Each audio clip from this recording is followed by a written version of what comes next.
Australia's home test summer has been brought to a close, with them suffering what has to go down as one of their biggest shock defeats in test cricket history, with Shamar Joseph running through them on the fourth day here at the Gabba.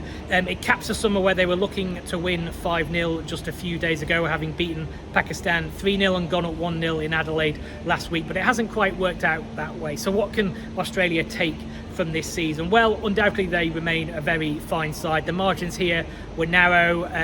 The season as a whole has been dominated by the ball, but their batting has become a little bit of a concern, and they've kept being bailed out by someone. It was Travis Head last week in Adelaide. It was often Mitchell Marsh against Pakistan early in the summer. The low order here had to rescue him in the first innings, and it was left too much to do in the second, despite the outstanding innings from Stephen Smith at the top of the order. So that's something Australia want to look to going to New Zealand. Could well be some more some challenging batting conditions in that tour. They'll want to get back to the era of scoring those big hundreds, particularly players like Stephen Smith and Marnus Labuschagne. Marnus Labuschagne had a very lean series against the West Indies. He's probably the biggest concern in the batting lineup right now. There's no doubt he'll work it out. He's an outstanding player, but he has had, by his standards, a pretty lean summer. Elsewhere, it's a case of wait and see about this Australian batting order.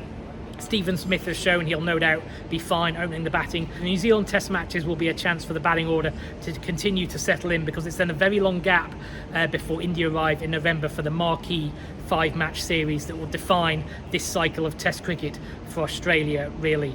The other thing about this test match for Australia is key points dropped in the World Test Championship. They're going to probably need to make that up somewhere on the road now to ensure they can defend their title at the end of this cycle. A very compelling home test summer for Australia overall. The cricket has been better for the fact that the ball has dominated, and that has made for some exciting test matches. The visiting sides have provided some outstanding competition as well. So a few things for Australia to think of as they prepare for the tour of New Zealand. It'll be fascinating to see how they go over there. They've certainly been pushed in this home summer, and at the very end they couldn't quite get over the line.